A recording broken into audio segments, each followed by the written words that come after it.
I joined YouTube on November 13th, 2005.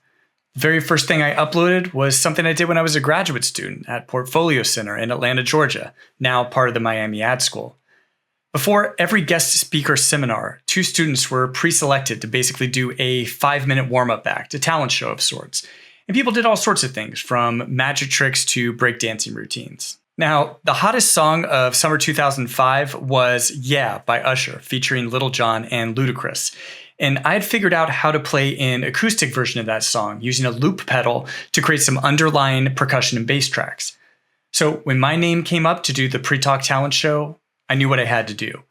Before I got up, almost as an afterthought, I handed my Sony CyberShot digital camera to my roommate Zach and asked him to film the performance in all of its 640 by 480 pixel glory. The performance went great. At first, no one could really tell what I was doing, creating and layering these loops live by playing a percussive beat on the bass of the guitar and then slowly building into the bass track and chord progression. But then I stepped up to the mic and said the immortal words, "Peace up, A-Town down." And in an instant, the realization hit the room what was about to happen. Now, I'd practiced this song hundreds of times, but the energy from the crowd brought things to another level. People started cheering, some were laughing, and in the video, you can even hear that girls were literally screaming in the back. It was a new experience for me. And when I got to the Ludacris rap section, forget it, the crowd went crazy. At the end, I did a final jump, striking the last chord as I hit the ground, and got a standing ovation. Now, even if Zach hadn't recorded that performance, it still would have been a great memory for me. But then I uploaded the video to YouTube. And all of a sudden, I started getting compliments from people all over the world. A budding guitarist from Kuala Lumpur asking what chord structure and strumming pattern I was using. Someone asking how I was doing the looping.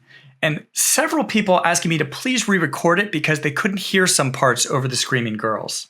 That's when I realized the power of putting videos on the internet. Instead of a limited audience of the 75 or so people sitting in a classroom in Atlanta that day, now hundreds of thousands of people were able to watch this worldwide.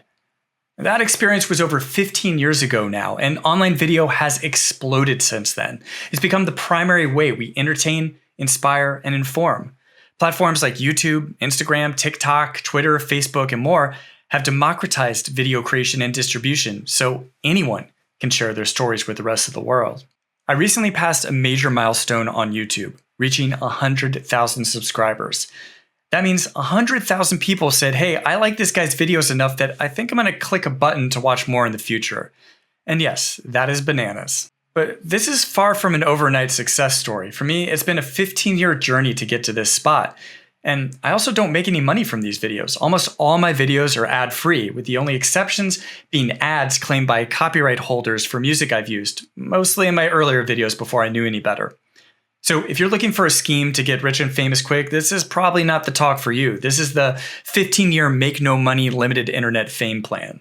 Instead, today I want to talk about practical details about how I got to that 100,000 subscriber mark, what's worked, what mistakes I learned from, and why I think everyone watching this today could and should start their own channel. And even though I'll be primarily focusing on YouTube today, I think a lot of the same ideas and techniques I'm talking about here could be applied to any platform where you're trying to have a voice and get people to listen to you. So let's start digging into some practical steps. Number 1, work at a Fortune 500 company and join a new product team where you exclusively create all the new tutorial videos for it. All right, thank you very much for coming. I appreciate it. No, just kidding. But it's true. My current job is the experienced design lead for Adobe Character Animator. If you haven't seen it before, Character Animator lets you take any Photoshop or Illustrator file and animate it using your face and voice in a webcam. It makes performance capture animation fun and accessible to a new audience, but it's also being used by the Nickelodeons and Disneys of the world because of how fast and easy it is to bring animated characters to life. It's a really cool product, but when I first joined the team, there weren't a lot of tutorials on how to use it. And the tutorials that were out there maybe didn't have the best artwork or examples of what was possible. That guy right there is my boss, Dave Simons. And in my mind, he's one of the greatest people on the planet. I love the guy to death. But this tutorial about a gradient-colored circle-headed guy with disconnected floating ellipse arms and a monochrome tie just doesn't really scream inspiration. So no one ever told me to make Character Animator tutorial videos. It was never part of my job description. But for a new animation product, videos seemed like the best way to show people how it worked. And I wanted the product to be successful, so I just kind of started making them. People responded well, so I kept making more. And pretty soon, my channel became the primary way that people learned how to use Character Animator. So yeah, I'll be the first to admit, I kind of had an unfair advantage here. I was lucky I was in the right place at the right time, with a global reach and marketing budget of a massive company like Adobe helping drive tons of people towards my videos. But I think the main takeaway here is that you don't need to wait for permission or the right job title to start making videos. If you see an opportunity inside or outside of your full-time job or education or whatever you're normally doing 9 to 5, and that seems to play to your passions and interests and strengths and makes sense, I say go for it. Alright, so this is my YouTube channel, OK Samurai.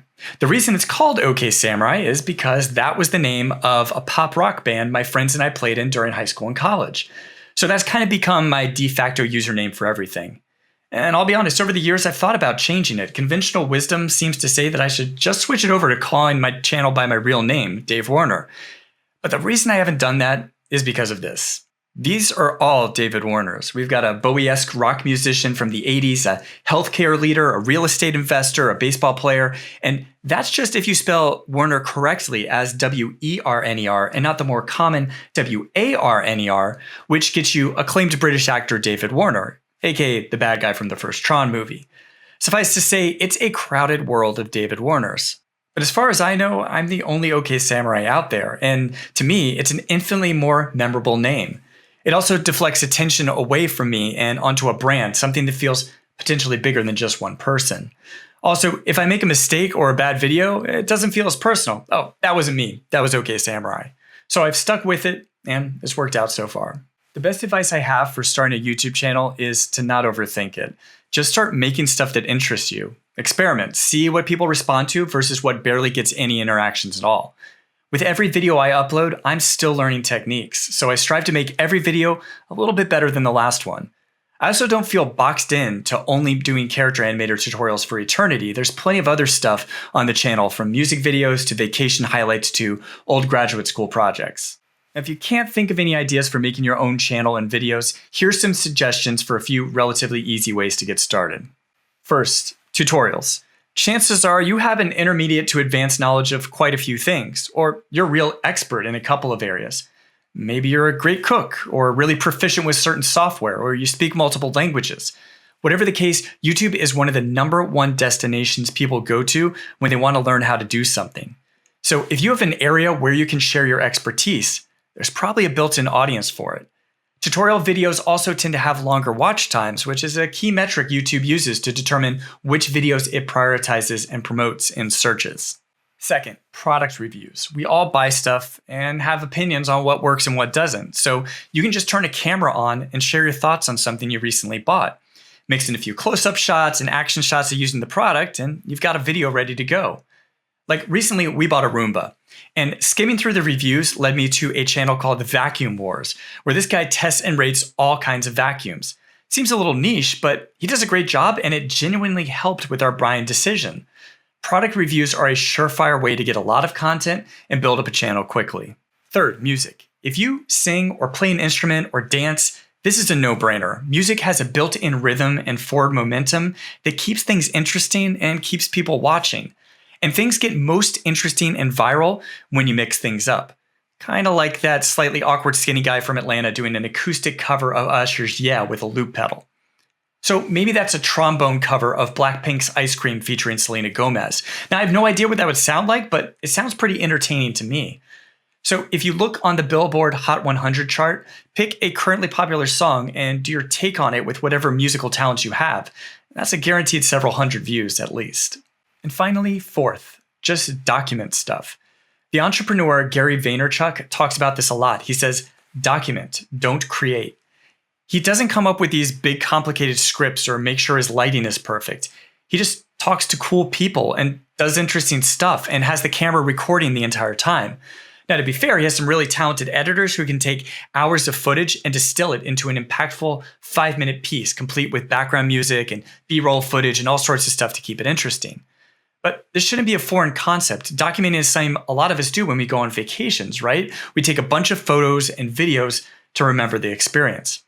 So sometimes you shouldn't plan anything. Go do something unique or talk to a friend with interesting stories or whatever. Just make sure to keep the camera running and then edit the most compelling parts into a more compact and watchable version. Not everything has to be blasted out to the world. There's something to be said for making unlisted, private videos on YouTube as well. One of the great joys of having kids is that I've got a couple of these super cute little built-in documentary subjects. It's a bit of a time-consuming process, but at the end of every year, I edit that year's videos into something watchable. So instead of sitting on a hard drive or Google Photos or wherever, I have an hour-long documentary version of what we did in 2013 or 2017 or whenever since the kids were born. That might seem like a lot of work for a private, unlisted video that only my family and the kids' grandparents will probably ever watch, but to us, it's worth it. A while ago, we also started doing video thank you notes.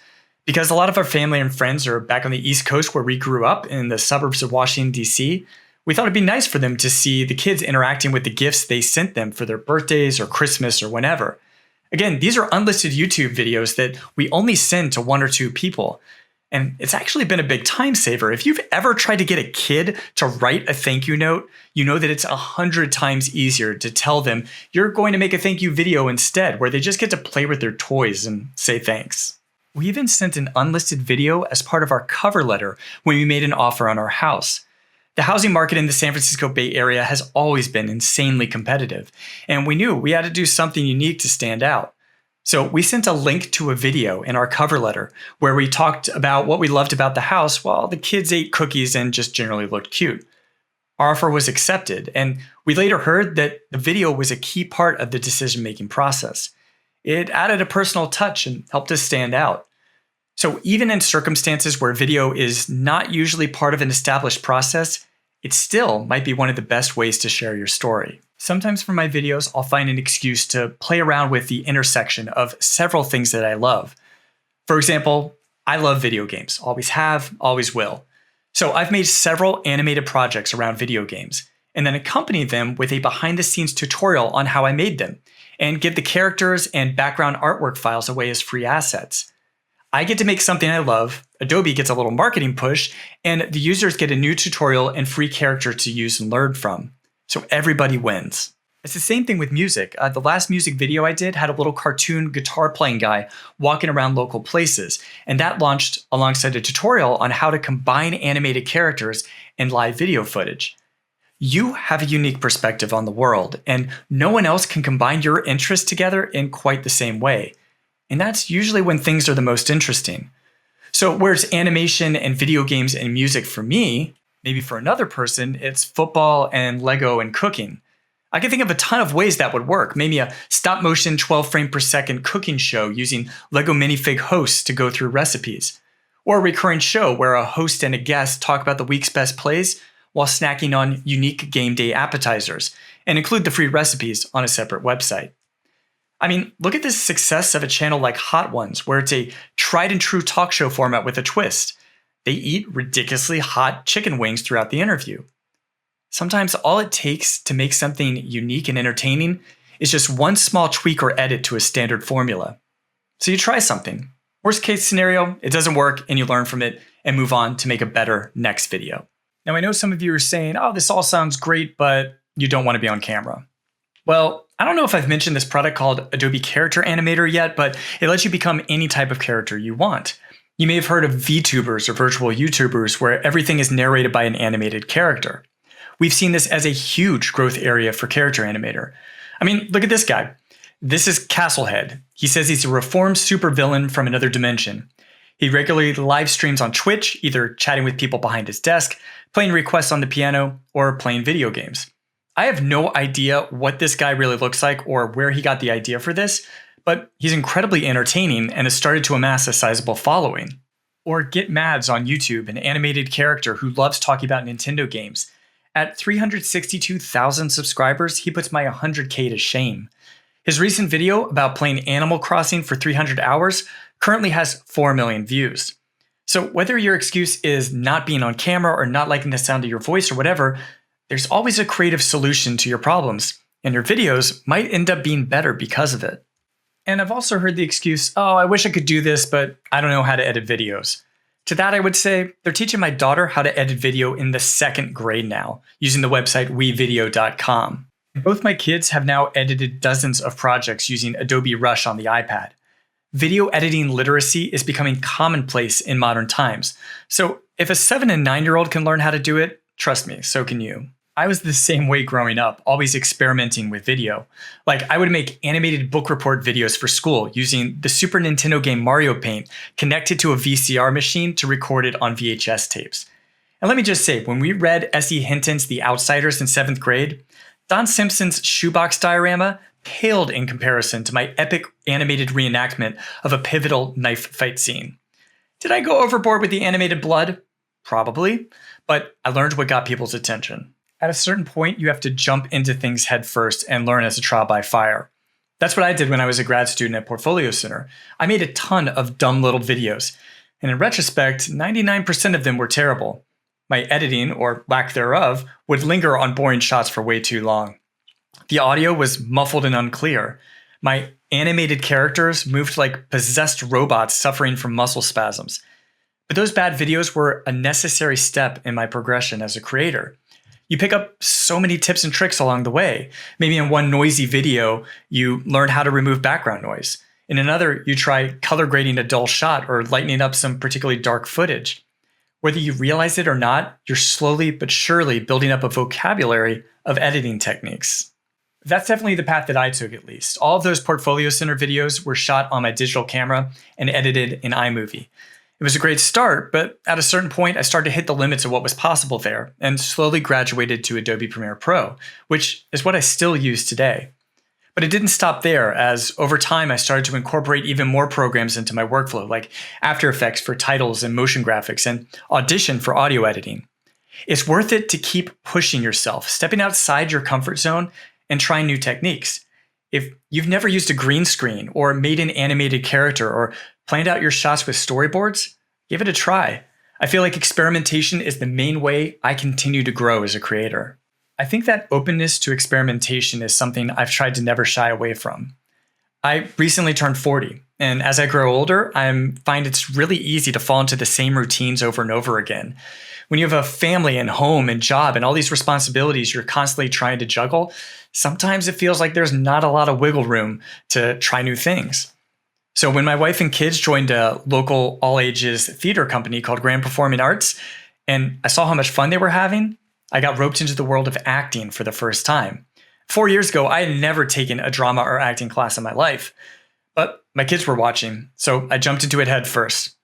And I'll admit, it was a learning process. In my videos, I could always edit out my mistakes, but you can't do that on the stage. My first role was playing Chef Louis in The Little Mermaid, chasing little kids dressed up as crabs and fish around the stage while singing Les Poissons, Les Poissons. And I loved it. It was a blast. It was awesome to discover this shared interest that our whole family could do together. And I found this new untapped side of me that was a lot of fun to explore. So in the following years, that led to a couple of more roles. First up, as the title character in Willy Wonka, ordering Oompa Loompas around and making sarcastic comments to spoiled kids. And most recently, right before the pandemic started, as Mr. Banks in Mary Poppins, British accent and mustache and all. I got a comment a couple of weeks ago on my channel from a longtime subscriber who said he thought my speaking was a lot better now than in my older videos. That I didn't say filler words like as much, or I wasn't talking too fast. Now, I can't definitively say whether or not that growth was from the acting experience, but it couldn't have hurt. So I feel like when we open ourselves up to new, diverse experiences, sometimes it pays you back in unexpected ways. All right, so you make a video, click upload, and sit back and watch the views magically roll in, right? Not exactly. YouTube is not a one-sided monologue. It is a dialogue. Whether you realize it or not, you're creating a community.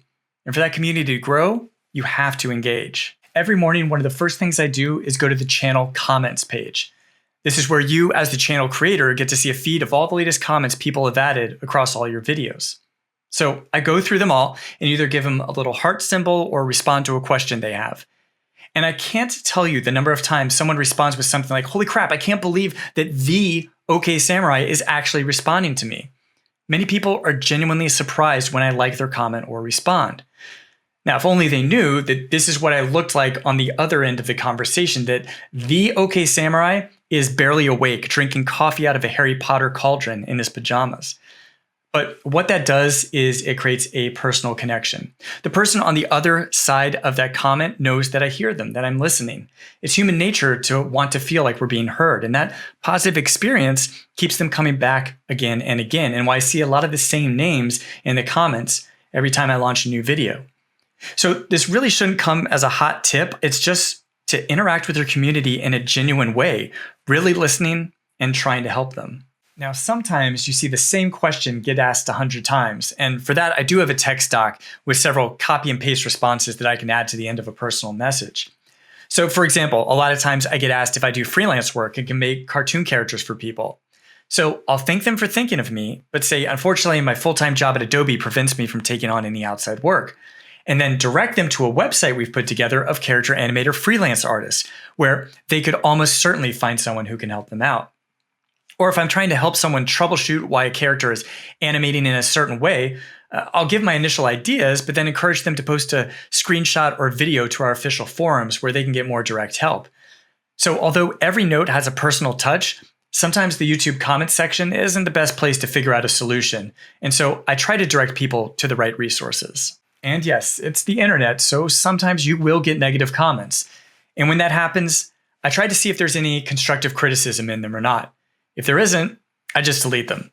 There's no reason for me to give oxygen to an overly negative or disrespectful comment where other people see it and then feel like they need to defend me and comment on it, and it snowballs into this counterproductive conversation. So I don't take any of that personally. I know I can't please everyone, so I don't give in to trolls. I just delete it and move on. Now, every once in a blue moon, sometimes they do have good points. One viewer was upset because I didn't have any captions available for several of my tutorials. English wasn't this guy's native language, and he relied on captions so he could do YouTube's auto-translating on them to turn them into his own language. And although he didn't say it in the nicest way, ultimately, I understood the core frustration beneath his words. And from then on, I've added caption options to all of my videos. Okay, so you make and upload a bunch of videos to your channel, and now what? How do people find those videos? Well, if you have any subscribers, you have a built-in audience ready to watch. Those are going to be your first responders, your most ardent fans, so that's a great start. Next, Google and YouTube search results will bring in organic results. I'm not going to get into it too deep here, but there are plenty of tutorials and resources out there about how to rank higher in their algorithm and get more people to click on your videos, from making great thumbnail images to tips for increasing the total watch time metric and so on. But if you stop there, you're limiting your potential audience. So there are 3 extra steps that I take. First, I promote the video on other relevant social media networks. And instead of a copy and pasted blanket messaging that I use for everything, I try to cater the message to each platform. So for Facebook, if I'm posting to my personal page, my audience is my family and friends. So I give it a more personal slant, like pointing out if my kids made a cameo in the video or there's a hidden Easter egg or something like that. If it's LinkedIn, well, that's a business audience, and my angle is more about highlighting innovation, like why a new feature will help animators work faster or make a character more expressive. Instagram is all about the visuals, so I'll sometimes make a little 30-second custom mini trailer showing the most visually interesting parts. And it's the same idea for Twitter, TikTok, or wherever else you post. Cater the messaging to the platform and the audience. And I don't promote every video on every platform every time. You don't want to spam or self-promote too much or people stop listening. So maybe an overly technical animation rigging tutorial isn't the best fit for my personal Facebook page, or there aren't enough diverse and interesting visuals to make a compelling Instagram post. By being selective on when and where I post, I feel like it makes the times I do post be that much more impactful. And just like I am with the YouTube comments section, I'm active in the comments and responses on those networks too. Second, if there's someone who I think the video is a perfect fit for, I email or directly message them about it. At Adobe, we have a video and animation marketing team, so I'll send them a quick note if I put something interesting out, which sometimes makes it to their social media channels. If I remember a customer asking about a particular issue or feature request that we just added, I'll reach out and let them know about it. That personal connection can go a long way. For example, several years ago, I did a cover version of Ernie's classic song, I Don't Want to Live on the Moon. I remembered that one of my friends through Portfolio Center, Melissa, did some work with Sesame Street in the past. So I shot her a quick note because I thought she'd like it. Well, I guess she forwarded on to some other people because one day later, the official Sesame Street channel posted about the video on their Facebook and Twitter pages. And then a week later, I was at the South by Southwest conference, and this guy interrupted a talk I was doing there to come up and give me a hug in front of several hundred people. It was an awesome experience I'll never forget, and none of this would have happened if I didn't send that email. The third and final promotion thing I'll do is create websites that link to the videos in a variety of ways. According to my channel analytics, about 20% of my video views in 2020 came from external websites. I probably have a dozen of these scattered around, and I'll update them if the video is a relevant addition. So on YouTube, I have my videos organized into playlists for beginner and intermediate lessons, music videos, side projects, and more, but all you can really see are the thumbnails and titles. On a dedicated Character Animator tutorials website, I can be a little more granular and include descriptions and links below each video. On this Character Animator FAQ page, I have a ton of common questions and time-stamped links to specific parts of videos that answer them. So when someone asks about how to do something in the comments or on our official forums, I can send them here. And then finally, people love free stuff. For Character Animator, we have these things called .puppet files. It's basically a glorified zip file for an animated character that includes the original Photoshop or Illustrator artwork, plus the animation rigging in Character Animator to make it work with performance capture. So for most videos I do, I have a new free puppet download attached to them. I give them away for free, no copyright restrictions or anything. To me, all I care about is if they're using Character Animator. And so I have several sites filled with these free downloadable puppets, and they all have links back to the videos they came from. All of these websites create several ways for people to be connected to my videos. And I'm not a coder at all. I just know enough HTML and CSS to be dangerous, but that's it. So I'm using simple website building tools and templates to quickly create and iterate on different pages. Nowadays, YouTube has great analytics tools, which you can dig into to get a better grasp on what works and what doesn't. So here's a closer look at one of my videos. I can see the average view time, where interest drops off, and where the spikes are, the sections people are actually rewatching or skipping ahead to. So from this, I can tell that the most popular section is when I show how to import your animated performances into After Effects. That tells me there's a big interest in After Effects, so maybe I should make more tutorials dedicated to how Character Animator and After Effects interact. And so I did exactly that several times, and these multi-program long-form complete workflow type of tutorials are always in my most watched videos every month. YouTube also has a community feature which gives you a custom newsfeed, and I often use this to ask my audience about what type of tutorial they want next. So there are a lot of tools at your disposal here, and it's kind of fun to nerd out over some of this data to get a better understanding on why certain videos of yours succeed or fail. So there's a chance you've heard all of this and are still thinking, you know what, this sounds great and all, but why? Why do this? Why make a YouTube channel? It clearly takes a lot of time and effort, or I have no ambitions to be a YouTube superstar or whatever. Well, to me, there's a few reasons I do this. First, I genuinely love making videos. I like writing, filming, editing, making music, anything. I like the whole creative process. It's incredibly fulfilling to work on something for a long time and then have this artifact that you can throw out there for the whole world to potentially connect to. I also love to feel like I'm helping people, and I get at least a couple of comments every week about how my videos have helped someone feel like they're now an animator. If in some little way I have a positive impact on someone's career choice or exploring a new thing that makes them happy, that feels like it's been a good use of my limited time on this planet. The one thing I keep coming back to, though, is that YouTube has opened up so many new opportunities and experiences.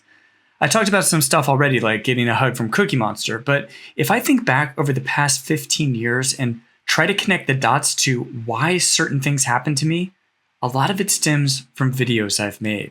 Currently, I'm seen as the public face of Adobe Character Animator, which has led to plenty of public speaking engagements. It also means I get to be the first point of contact when really cool animation studios are interested in learning more about our product. But there are many other opportunities that have presented themselves over the years. My graduate school portfolio used video for the intro and transitions between different sections. The projects each had accompanying behind-the-scenes videos explaining the creative process behind how each one was made.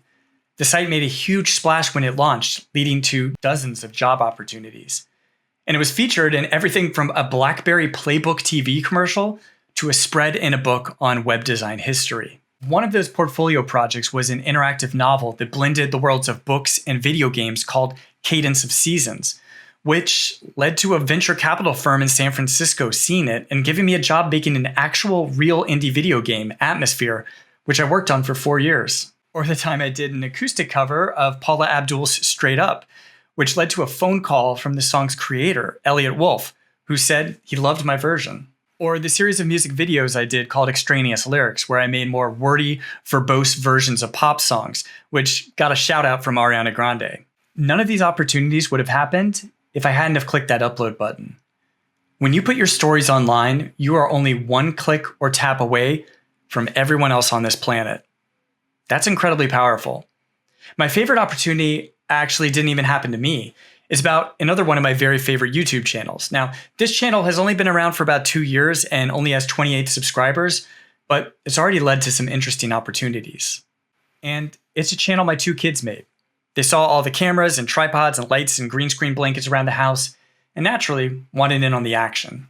Their most popular video is a tutorial on how to draw Sensei Wu from Lego Ninjago, clocking in at a respectable 596 views. But there's this one video my son Cameron did, chronicling his love for a series of books called The 13-Story Treehouse. He adores them, and they've served as a massive inspiration for his own writing and drawing skills. So he put together a short 2-minute video about why he loves the books and walked through some of his projects inspired by the series. When it was finished and published, I sent a quick tweet to the book's publisher with a link to the video thanking them for the positive impact the books have had on my kids. Well, a couple of weeks later, we got a message from the publisher saying that the author, Andy Griffiths, was in the middle of a book tour and he would love to meet Cameron when he stopped by the San Francisco Bay Area. So it worked out, and Cameron got to meet with his idol Andy for about an hour at a nearby coffee shop before his bookstore appearance. Andy was kind and funny and gracious, and it was one of the most memorable experiences of Cameron's life so far. Andy later wrote Cameron a letter inspiring him to keep being creative, which we've now framed in his room. And if that wasn't enough, next month Cameron was selected to be part of an online game show that pits authors against their fans to see who knows more about their books. The opportunities are out there. The dots are waiting to be connected. The only thing that's missing is you pressing the record button and chronicling your stories, your ideas, your passions, and sharing them with the rest of the world. Because honestly, it doesn't matter how many subscribers or views you have. Sometimes all it takes is one view, and if that viewer is the right person in the right place at the right time, it might leave a meaningful impression on them or be the catalyst for a new opportunity to open up. We all have unique perspectives and experiences that are worth sharing, and video is one of the absolute best ways to have your voice heard. Your stories only benefit you when they're trapped inside your imagination. So share them. It might take 1 or 2 or 15 years to find your footing, but when you do, good things will happen. I promise. Thank you.